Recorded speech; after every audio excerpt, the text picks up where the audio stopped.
Bab 582 dua-duanya dibunuh. Zentian merasa sangat kesal, karena wanita itu memasukkan sebuah energi pedang di dalam badannya, lalu energi pedang ini tidak akan merekrut nyawanya, tetapi membuat dia tidak bisa bergerak. Asalkan bergerak, dia akan mati. Maka itu, dia sama sekali tidak berani bergerak. Di saat itu, Sander mendadak muncul di depan Zentian. Dia melihat Zentian sekilas dan sedikit heran, karena dia merasakan energi familiar dari dalam tubuhnya Zentian ini. Melihat tatapan mata Sander yang keheranan, Zentian mengerutkan kening dan berkata, "Lihat apa?"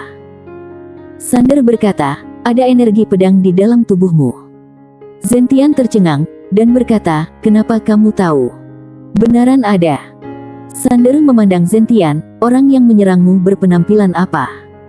Zentian mengerutkan kening dan sedikit tidak senang, "Ada hubungan apa denganmu?"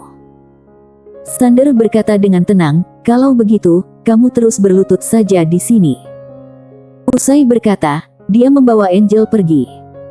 Muyan melirik Zentian sekilas, "Sudah berlalu begitu lama, kenapa kamu masih begitu bodoh, berlutut sana?" Zentian diam tak berkata. Melihat Sander dan lainnya pergi jauh, Zentian sedikit bimbang, lalu berkata, "Dia memakai gaun polos." "Bergaun polos?"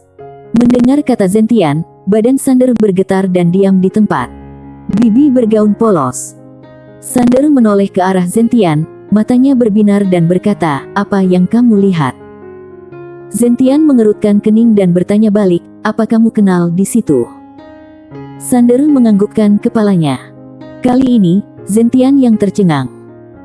Sander berjalan ke depan Zentian, "Bibiku adalah orang baik, sifatnya baik, dia tidak mungkin sembarangan memukul orang, apa kamu melakukan hal yang membuat dia marah?"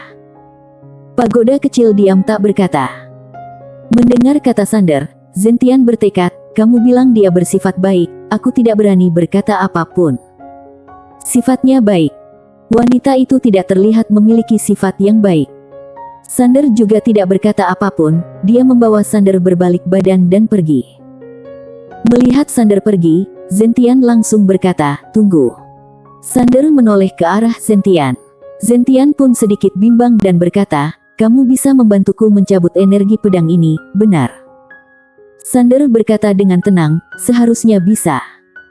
Zentian diam sejenak, barulah berkata, "Jika kamu bersedia membantuku, aku pasti akan membalas budi ini."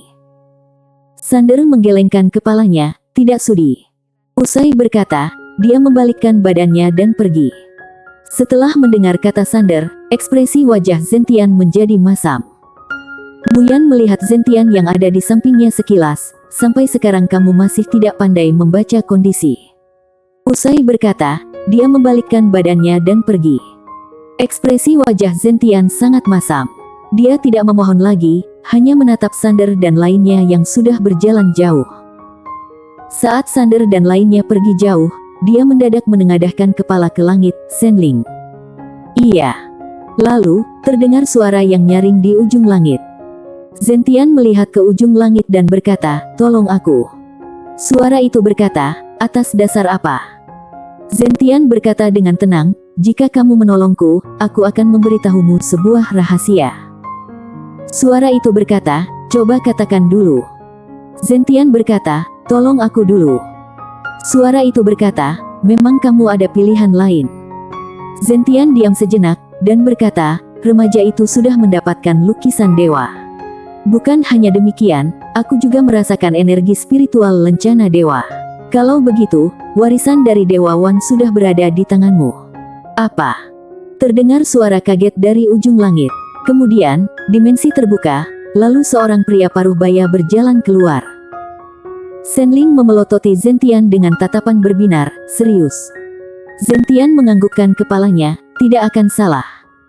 Senling mengedipkan matanya, juga tidak tahu apa yang dipikirkan olehnya. Zentian memandang Senling dan berkata, "Apakah boleh membantuku?" Dia tidak memohon pada Sander, karena dia memiliki cara lain. Senling mendadak melangkah maju dan berdiri di depan Zentian. Tangan kanan Zentian diletakkan di bahunya Senling. Saat merasakan energi pedang itu, dia tidak takut, lalu menggunakan sedikit kekuatan. Energi yang menakutkan mengalir keluar dari tubuhnya Zentin, di saat akan menghancurkan energi pedang itu, lalu ledakan.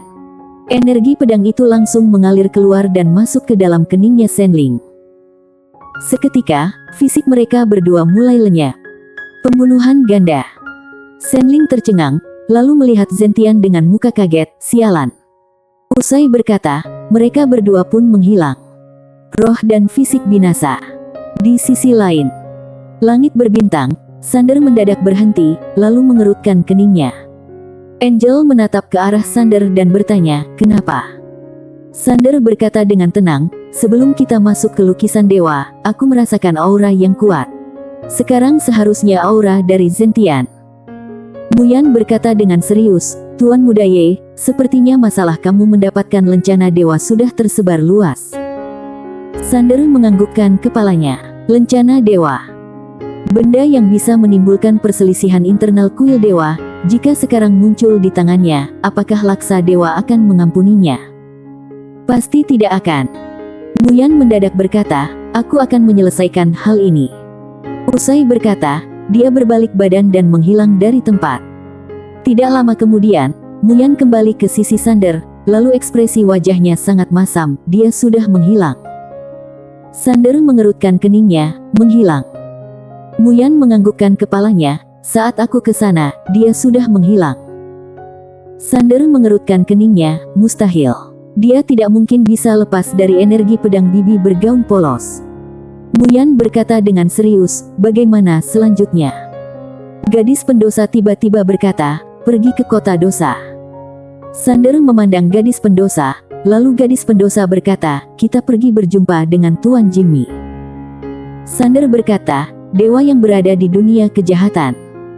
Gadis pendosa berkata dengan serius, Tuan Jimmy tidak suka orang memanggilnya dewa. Sander melihat sekilas gadis pendosa dan diam tak berkata. Gadis pendosa memandang Sander, kamu khawatir dia juga tertarik dengan lencana dewa ini? Sander menganggukkan kepalanya. Gadis pendosa langsung menggelengkan kepalanya, tidak mungkin. Kepercayaan Tuan Jimmy terhadap Wan sangat tinggi. Kamu adalah penerus Wan, dia pasti akan memilih setia padamu. Muyan yang berdiri di samping tiba-tiba berkata, Nona, kamu masih berusia muda. Gadis pendosa memandang Muyan, lalu Muyan berkata, aku tahu Jimmy adalah orang yang termasuk rendah hati di Aula Dewa, juga tidak pernah ikut campur dalam perebutan sekte. Tapi, dia bisa bertahan hidup dalam perebutan ini, menandakan dia tidak biasa.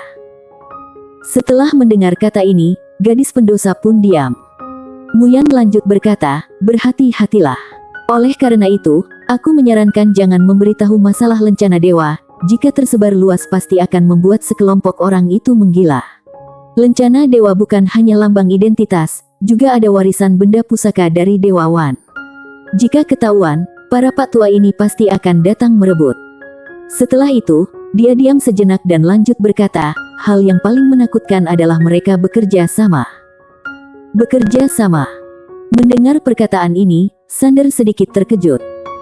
Muyan memandang Sander, Tuan Muda Ye, sekarang ada dua hal penting. Pertama, menaklukkan dua siluman Yin dan Yang milik Wan, mereka sangat setia terhadap Wan.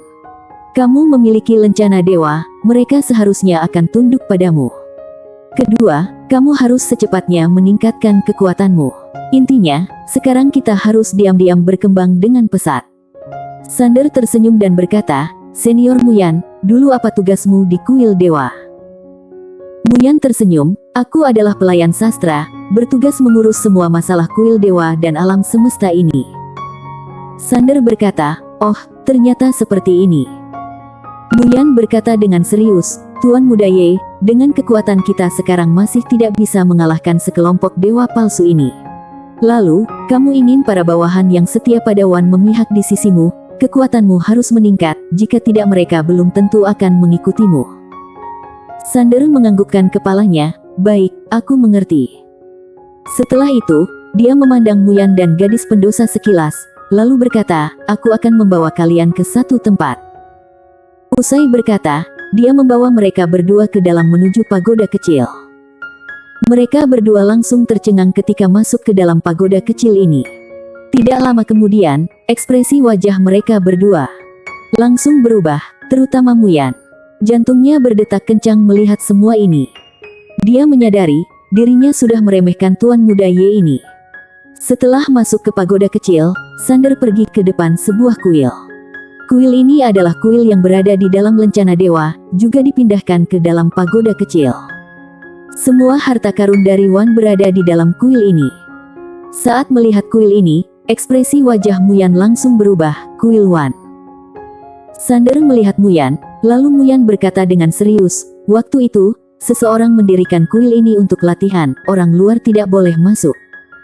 Sander berjalan ke kuil itu, tetapi Muyan malah berdiri diam di tempatnya. Sander memandang Muyan, lalu Muyan diam sejenak dan berkata, aku tidak masuk. Sander keheranan dan berkata, kenapa? Muyan berkata, Dewa Wan pernah berkata, orang luar tidak boleh masuk. Sander menggelengkan kepala dan berkata, masuklah. Ada benda yang tidak aku paham di dalam sana, aku harus tanyamu. Usai berkata, dia berjalan masuk ke dalam kuil itu. Angel tentu saja tidak peduli dengan Wan, dia juga berjalan masuk. Baginya, barang adiknya adalah miliknya. Mereka adalah satu keluarga. Saling berbagi dan saling memikul. Gadis pendosa juga tidak berpikir terlalu banyak, juga masuk ke dalam kuil. Muyan diam sejenak, lalu juga ikut di belakang. Dia juga ingin melihat benda pusaka yang ditinggalkan oleh dewa. Kuil ini tidak besar, ada berbagai macam buku di dalam sana, lebih mirip